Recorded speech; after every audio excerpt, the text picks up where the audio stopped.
1 p.m. Assalamu alaikum. This is Radio Pakistan. The news read by Daman Zaman. The headlines. The Prime Minister and the Turkish President at a meeting in Ankara today are to discuss the entire spectrum of bilateral relations. The Punjab government has formed a new JIT to probe into the Model Town incident. The Democrat-controlled American House of Representatives has passed legislation to end a partial government shutdown. On the second day of the second cricket test at Cape Town against Pakistan, South Africa resumes their first innings with the overnight score of 123 runs for the loss of 2 wickets today. And now the news in detail. Prime Minister Imran Khan, who is in Turkey, will hold a meeting with the Turkish President Recep Tayyip Erdogan in Ankara today. The two leaders will discuss the entire spectrum of bilateral relations besides regional and international issues of mutual interest. Prime Minister Imran Khan is accompanied by a high-level delegation including the Foreign Minister Shah Mahmood Qureshi, the Finance Minister Asad Umar, the Minister for Planning Makhdoom Khosrow Bakhtiar, and the advisor to the Prime Minister on Commerce Abdur Razak Dawood. A Turkish delegation of investors in agro-based industry led by the Turkish Minister for Agriculture and Forestry, Bakir Pakht Amirli, called on Prime Minister Imran Khan in Ankara today. Prospects of collaboration in food processing, dairy sector, and food chain management were discussed during the meeting. Earlier addressing businessmen in Ankara, the Prime Minister said it is time for Pakistan and Turkey to take the bilateral trade to new heights. He said Pakistan has an ideal geostrategic location and huge potential for investment in the infrastructure and tourism. The Prime Minister said Pakistan is embarking upon a gigantic project to build 5 million housing units, and the Turkish construction companies are welcome to invest in it.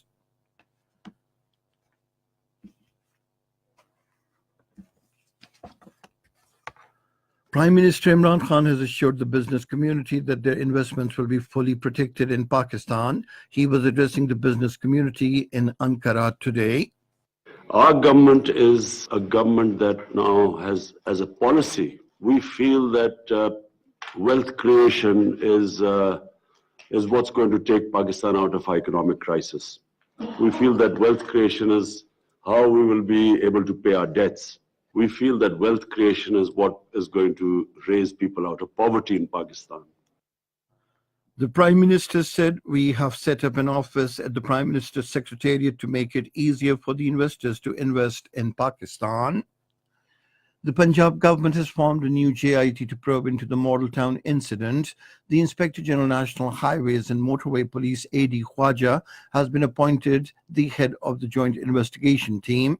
Other members of the investigation team are Lieutenant Colonel Atikur Zaman of ISI, Lieutenant Colonel Irfan Mirza of the Military Intelligence, Muhammad Ahmed Kamal of the Intelligence Bureau, and DIG Gilgit-Baltistan Police Kamar Raza Jaskani. A 3-member bench of the Supreme Court, headed by the Chief Justice, Mr. Justice Mia Saqib Nisar, has disposed of a case pertaining to the railways land. During the hearing today, the bench barred Pakistan Railways from selling its land. The bench said the land, which is not required for railways operation, can be leased out for a period of 5 years. Hearing another case, the Apex Court ordered unfreezing bank accounts of Bahria Town and Mali Development Authority. The Pakistan naval ships Khyber, Rahnawad, and Madadgar and Pakistan Maritime Security Agency ship Job visited Doha, Qatar. The ships participated in joint exercises alongside Qatari ships. The exercises were aimed at increasing professional techniques and fighting capabilities. Meanwhile, the mission commander, Commodore Mohammed Salim, met the commander of the Qatari Amiri Naval Forces and other senior officials. The Pakistan delegation also visited Qatar Amiri naval ships Al-Dibal and Howar. In occupied Kashmir, Yawm Taqaddus will be observed today to condemn the act of desecration at the historic Jamia Masjid, Srinagar. The call for the observance of the day was given by the chairman Awami Action Committee, Mirwais Umar Farooq, while addressing a committee meeting in Srinagar. The Democrat-controlled American House of Representatives has passed a legislation to end a partial government shutdown. The legislation would fund Homeland Security operations until the 8th of next month and several other agencies until September this year. However, it does not include funding for the American president's proposed U.S.-Mexico border wall. President Donald Trump has warned to veto any measure that does not provide funding for the wall.